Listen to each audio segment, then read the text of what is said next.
Hi folks, there is a huge problem with silver mining.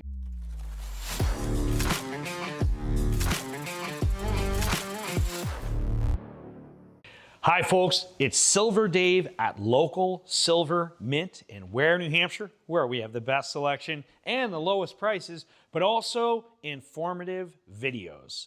And in this video, I want to talk about a huge problem with silver mining that I have discovered.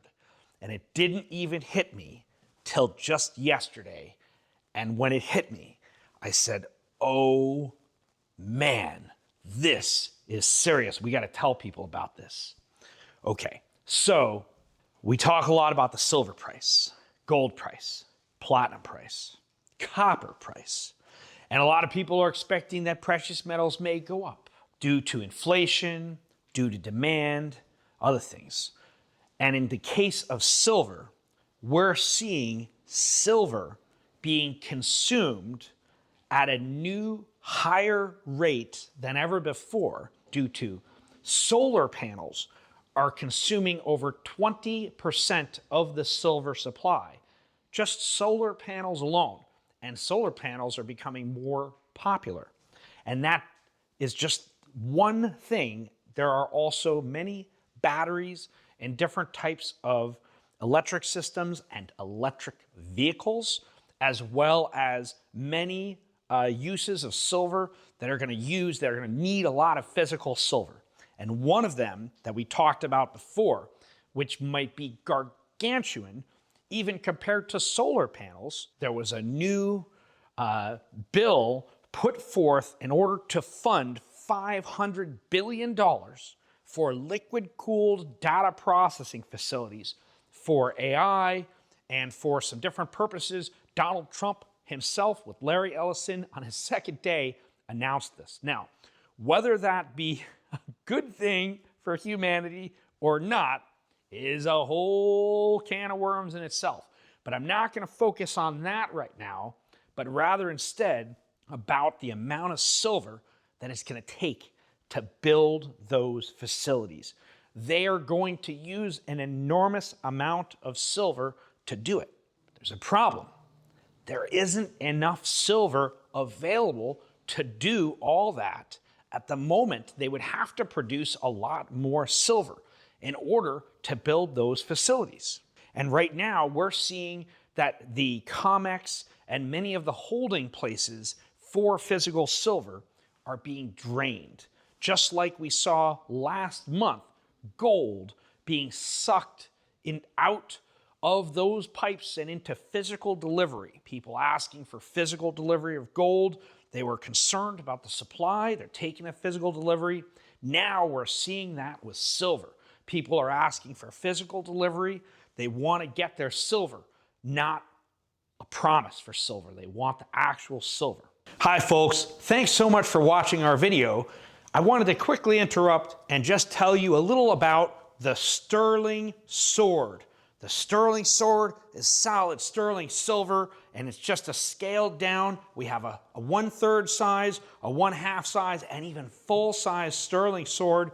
We made less than 100 of them all together, and we only have about 40 of them left to sell, and we are not making any more. It's a great collector item. It's made of solid sterling silver, comes with a beautiful wooden stand that's also made in New Hampshire by a friend of mine. And so you can go to localsilvermint.com, link below, and you can buy your own sword. And if you want to save even more money, you can call or email my salesman, and you can save the credit card fee by paying with a check or a bank wire. Just give them a call or an email, get your own sterling sword, put it on display. It's a lot of fun, and we're not going to make any more. Great collector item. Thank you, folks. I hope you get your hands on it, and I hope you have a wonderful day. Now, back to the video. With that being said, the supply of available non-allocated silver is getting smaller and smaller. Now, what does that have to do with silver mining? Silver mining is different than gold and copper mining. what makes silver mining different is that it is typically mined as a byproduct of gold or copper mining, meaning that most silver is not mined from mines that are just silver mines. They are copper and gold mines that, while they're digging up copper or gold, they are getting a silver lining.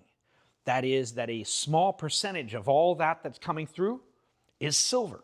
And that's the term silver lining is largely comes from that fact that the mining of gold or copper, you make your money on the gold or copper, but the silver you get is the added bonus. And sometimes that's what pushes guys up over the top and makes it profitable, that silver lining.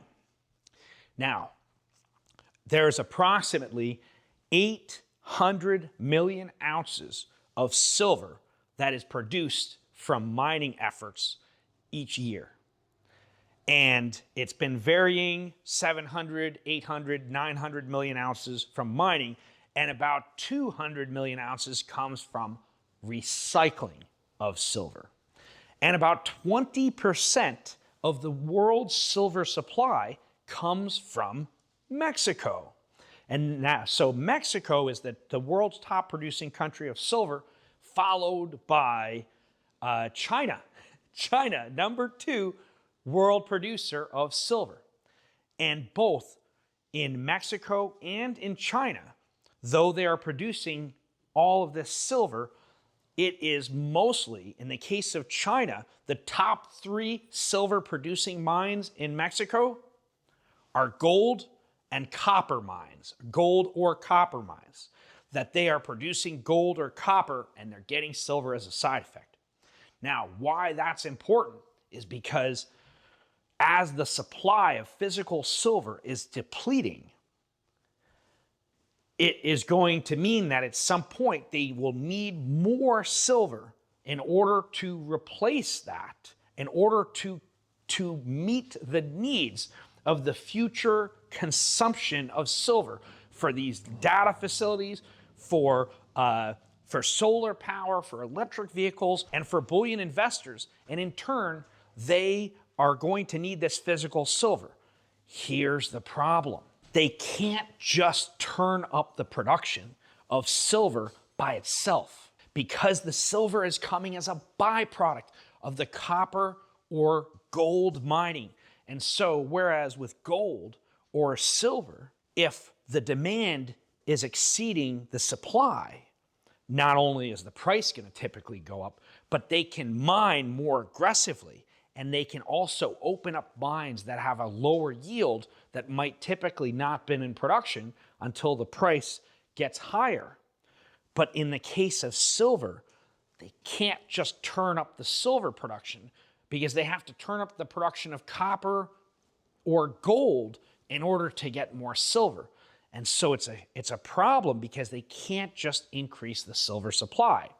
And so if the consumption of silver continues and the supply continues to deplete and go lower, then there's going to be a shortage, and they can't fix the shortage by mining harder and faster or opening more mines.